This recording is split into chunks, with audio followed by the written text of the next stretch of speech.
Hello everyone, welcome back to my channel Boost Up Your Score. Hope you all are well. तो स्वागत है आपका इस series में, इम्पोर्टेंट क्वेश्चंस की सीरीज में, जो आपके लिए बहुत हेल्पफुल रहने वाली है। तो हम electric charge and electric field के कुछ टॉपिक्स हमने डिस्कस कर लिए हैं और आज नेक्स्ट टॉपिक है, वेरी इंपॉर्टेंट टॉपिक है, electric dipole in uniform electric field. तो इलेक्ट्रिक डाइपोल का लास्ट क्लास में आपको बता चुकी थी इलेक्ट्रिक डाइपोल क्या होता है। It is a system of two equal and opposite charges separated by a certain distance, which called electric dipole. Next electric field. Electric field किससे आता है हमारे पास? इलेक्ट्रिक चार्ज के अराउंड आता है, uniform.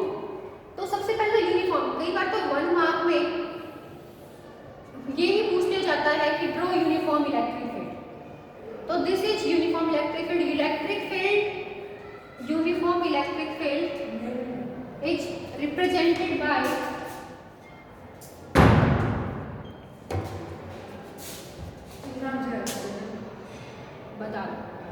is represented by straight lines having equal distance। इन सब के बीच में आपको डिस्टेंस क्या रखना है? इक्वल रखना है, ठीक है। तो जो आपके इलेक्ट्रिक लाइंस के बीच का डिस्टेंस होगा वो आपको सेम रखना है, कम ज़्यादा नहीं करना है, और स्ट्रेट लाइंस होंगी। तो this is uniform electric field. तो 1 मार्क भी आपको यहाँ से कंप्लीट हो रहा है। तो यूनिफॉर्म इलेक्ट्रिक फील्ड को ऐसे रिप्रेजेंट किया जाता है। अब हमें इसके बीच में इलेक्ट्रिक डाइपोल लेना है। This is your electric dipole, ठीक है ना। तो ये हमारा एक इलेक्ट्रिक डाइपोल हो गया। It is a system of two equal and opposite charges. देखो, अगर ये electric lines of force left to right जा रही है, इलेक्ट्रिक लाइंस ऑफ फोर्स कहाँ से ओरिजिनेट होती है? पॉजिटिव चार्ज से। टर्मिनेट कहाँ होंगी? Negative charge. तो इसका मतलब इनका origin positive charge, it means यहाँ पर इसके लेफ्ट में कहीं भी कोई पॉजिटिव चार्ज रहा होगा, इसलिए इधर से ओरिजिनेट हुई, उधर जा रही है, इसका मतलब उधर वहाँ पर क्या होगा? Negative charge. तो डाइपोल का इधर कौन सा एंड होगा? नेगेटिव, क्योंकि ये जो पॉजिटिव चार्ज है किसको अट्रैक्ट करेगा? नेगेटिव को, और ये वाला नेगेटिव किसको अट्रैक्ट करेगा? पॉजिटिव। तो इस एंड का फोर्स होगा -q और यहाँ का फोर्स होगा आपका +q। Equal and opposite charges हैं, इसीलिए यहाँ पर आपका जो नेट फोर्स है वो 0 हो जाता है।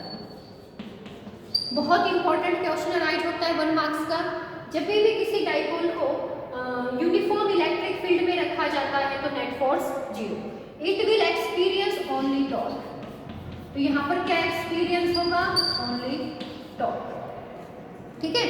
अगर आपका जो फोर्स है वो नॉन यूनिफॉर्म है, नॉन यूनिफॉर्म इलेक्ट्रिक फील्ड है, तो जो यहाँ पर होगा force as well as torque. तो जब यूनिफॉर्म यूनिफॉर्म इलेक्ट्रिक फील्ड होता है तो नेट फोर्स 0 होता है और सिर्फ एक्सपीरियंस होता है टॉर्क।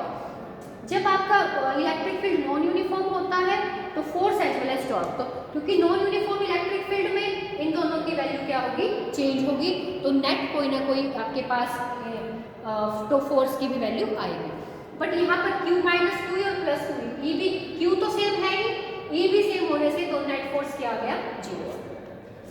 तो यहाँ से आपके पास 2 क्वेश्चंस आपके 1 मार्क्स के भी कंप्लीट हो जाते हैं, 1 मार्क्स से पूछे जाते हैं, ठीक है। तो अब यहाँ पर हम क्या लिखेंगे? कंसीडर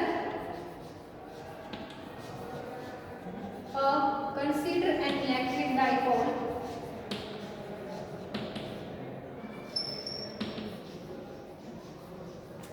which is placed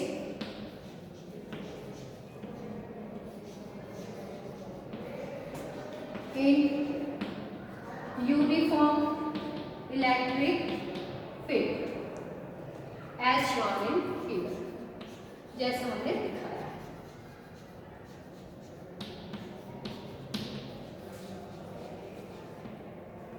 और इनके बीच के डिस्टेंस को हम क्या लेते हैं? 2a। तो दिस इज डिस्टेंस 2a। अब देखो यहाँ पर in uniform electric field net force is 0।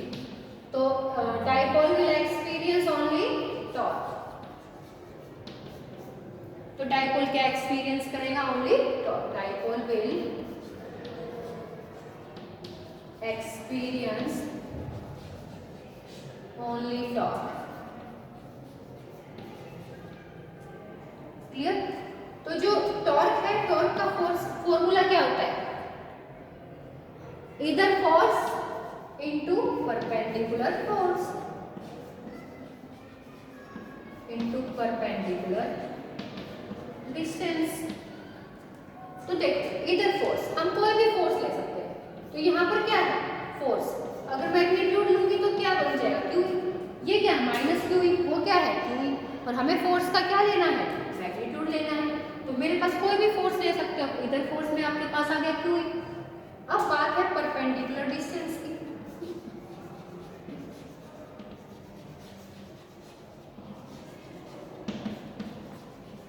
Perpendicular distance, मेरे पास जो यहाँ पर परपेंडिकुलर डिस्टेंस है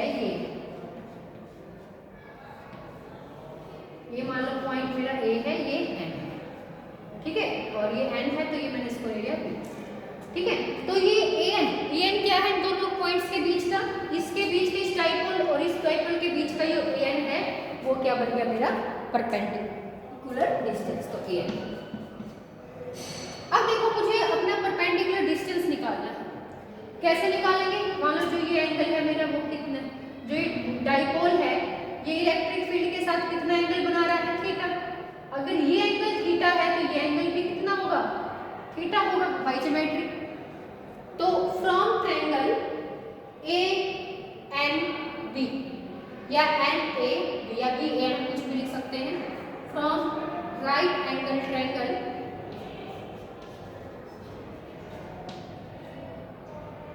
एन ए बी, तो क्या होगा? कैसे निकालते हैं हम परपेंडिकुलर? देखो कुछ चीजें ना हमेशा याद रखो। किसी भी ट्रायंगल में जब परपेंडिकुलर निकालना हो तो साइन थीटा लेते हैं, और जब किसी भी ट्रायंगल का बेस निकालना हो तो कोस थीटा निकालते हैं। तो एंगल के सामने वाला क्या होता है हमारा? परपेंडिकुलर। तो हम क्या निकालना चाह रहे हैं यहाँ पर? परपेंडिकुलर। तो उसके लिए हम क्या निकालेंगे? Sine theta. परपेंडिकुलर निकालने के लिए क्या निकाला जाता है? Sine theta. क्यों? क्योंकि sine theta is the ratio of perpendicular by hypotenuse. तो परपेंडिकुलर हो गया ए एन, हाइपोटेन्यूज हो गया 2a। तो यहाँ से ए एन की क्या वैल्यू आ गई? 2a sine theta. तो ए एन की वैल्यू आ गई हमारे पास 2a साइन थीटा। तो देखो torque, force is QE, AN is 2a sine theta, ठीक है। इसको मैं कैसे लिख दूं? E को मैंने अलग लिख लिया यहाँ पर, पहले मैं लिख लेती हूँ 2AQ और E साइन थीटा। तो 2AQ क्या बन गया बेटा? क्या होता है? Charge into distance and momentum, dipole moment. तो Q into 2a dipole moment. तो ये मेरा बन गया dipole moment P E sine theta. तो टॉर्क हमारे पास आ गया P E साइन थीटा।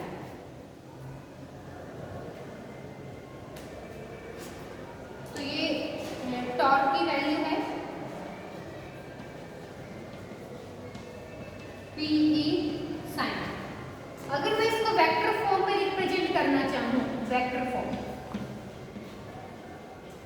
तो torque P E sine theta. Sine theta किसको रिप्रेजेंट करती है? साइन थीटा किसको रिप्रेजेंट करती है? डॉट प्रोडक्ट को या क्रॉस प्रोडक्ट को?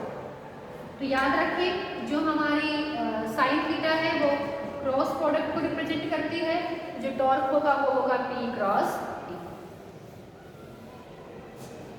ठीक है। This is the vector form of torque. तो जो टॉर्क है वो साइन थीटा पर डिपेंड करती है, इसीलिए टॉर्क मैक्सिमम कब लगता है? किस एंगल पर लगता है टॉर्क मैक्सिमम? 90 डिग्री।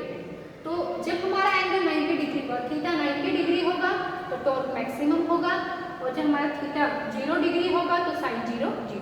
तो टॉर्क भी क्या हो जाएगा हमारा? 0। तो torque is maximum in perpendicular direction and along the electric field it will get to 0। तो आपको समझ में आया होगा। अगर आपको वीडियो अच्छी लगे तो like share and comment and subscribe my channel. Thank you.